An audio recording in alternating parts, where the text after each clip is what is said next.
Hello everyone, welcome to my channel Bold and Beautiful. Today, does Eric's choice blow Katie and Bill away? Spoilers for The Bold and the Beautiful suggest that the ambivalent Eric Forrester is changing his mind once more. Indeed, he is the original LA designer, renowned globally for his amazing designs. However, he must choose between supporting his family and his adversary.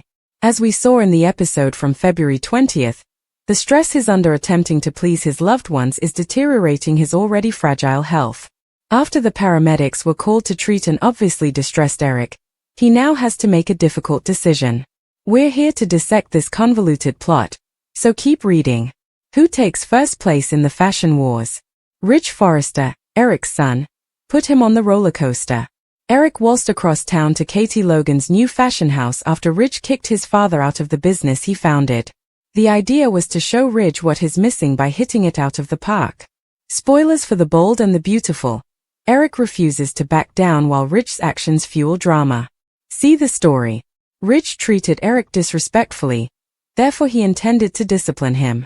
However, Eric was so stressed out by his deceit that he almost ended up in the hospital after a final confrontation. Eric and Katie were bursting with ideas on how to take over the fashion industry, and we don't blame them for seeking a new beginning.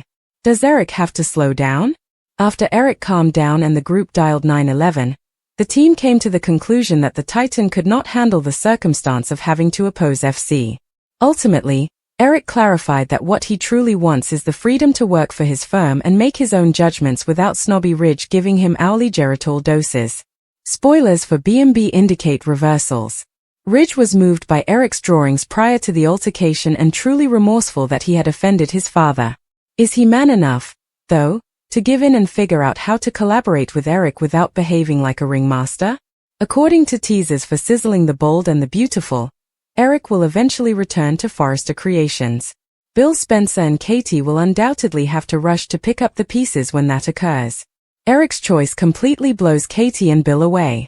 Although power changes are common in Los Angeles, nothing could have prepared Katie Logan and Bill Spencer for the seismic tsunami that occurs when Eric Forrester takes a decision that not only changes the course of events but also completely upends the established order. What started off as subdued murmurs about Eric's future swiftly turns into a moment so intense that it left Bill incensed, Katie in shock, and Forrester Creations on the verge of an emotional and corporate conflict. Katie had been riding high for weeks. Freedom was supposed to be symbolized by her new fashion brand, which was bold, independent, and futuristic. Liberation from the shadow of Brooke. Liberation from Forrester's hegemony. Freedom from being undervalued. At last, Katie felt strong on her own thanks to Bill's financial support and media influence. Investors were swarming around. Purchasers were curious. Designers were discussing jumping ship in whispers. It was now a threat rather than only a boutique brand. Then Eric took the initiative.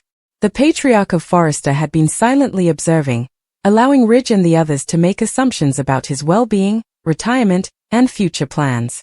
Many people thought that after his near-death experience, he would be happy to continue designing from the sidelines, imparting knowledge while letting the next generation continue the tradition. However, anyone who knows Eric Forrester well knows that passion is a dynamic that never goes away. And something flared inside him when he witnessed Katie's fashion brand gaining traction and diverting attention from the Forrester legacy he himself created. It wasn't envy. It was a matter of survival. Eric stood erect, backed by Ridge and a surprised board of executives, and declared that he was formally regaining full creative authority of Forrester Creations at a news conference that nobody anticipated. Not in a symbolic sense. Not in a ceremonial sense. Completely.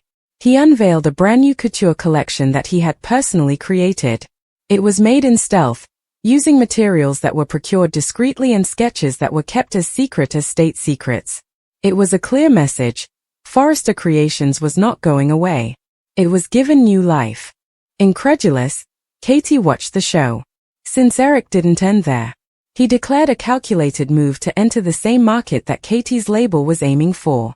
Emotional storytelling combined with modern elegance. The same group. The same purchases. The same week of the runway. It wasn't a coincidence. It was difficult. Bill's response was explosive and instantaneous. He was aware that this was territory, not merely fashion. Bill Spencer doesn't like being outwitted, and he doesn't support losers. Age and health problems had dampened Eric's sentimentality, in his opinion. Instead, he was looking at a titan who had just made a precise and elegant declaration of war. But Katie's feelings went beyond simple rage. She felt deceived. The Logans had always had Eric's backing. There had been warmth, respect, and affection. Even though he presented it as business, it felt personal for him to pit Forrester Creations against her. The situation bursts with controlled emotion when Katie confronts Eric in private. She wants to know why he had to overshadow her accomplishment with a spectacular return, and why he couldn't let her have her moment. Eric's response is incredibly composed. Forrester Creations is what I do for a living. I will not allow anyone to overshadow it. He maintains that he is not trying to crush her. The goal is to preserve a legacy. However, Katie clearly understands the subtext. Legacy comes before sentiment. That explanation doesn't sit well with Bill. In a matter of days, Spencer Publications begins a vigorous media campaign showcasing Katie's brand as the fashion industry's future, fearless, inventive, and headed by women. Articles start to make subtle analogies, suggesting that Katie is a symbol of development while Forrester is holding on to tradition. It's well-polished, strategic, cutting. For Eric, it is what it is. He responds. He enlists former comrades once more. Suddenly, designers who were on the verge of quitting found new reasons to stay. Exclusive previews are given to buyers. They court influential people. Eric's second act, which is framed as legendary rather than desperate, starts to generate interest in the industry. When both houses announce runway displays on the same night, the collision is inevitable. The same district of the venue. Hours apart. Fashion Week in Los Angeles turns into a battleground. Tensions erupt behind the scenes. Desperate to maintain harmony between her sister and the man who has played a pivotal role in her life for many years, Brooke is divided. Even Ridge, who completely supports his father, is concerned that this escalation may irreparably damage relationships. Eric is adamant despite Donna's pleas for him to think about making concessions.